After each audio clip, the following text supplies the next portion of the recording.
Hey everyone! I wanted to show you what I've been working on in the kitchen. I made these muffins na very moist, tender, and comforting banana flavor. Let's start baking! Gagamit tayo ng big size overripe bananas. Mas maganda talaga yung hinog na hinog. And i-mash natin until no big lumps remain.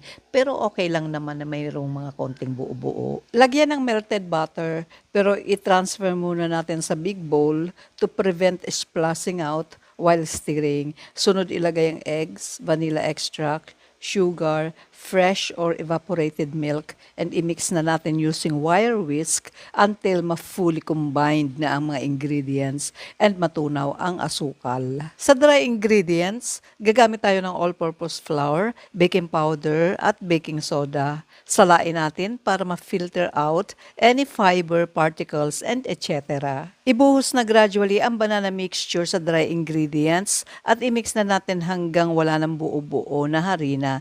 Pero do not overmix ang butter para hindi maging dense ang cake after baking. Use cooking spray or brush ng oil ang baking muffin pan and lagyan na ng 3/4 full banana mixture. Gumamit ako ng raisins at chocolate chips for toppings.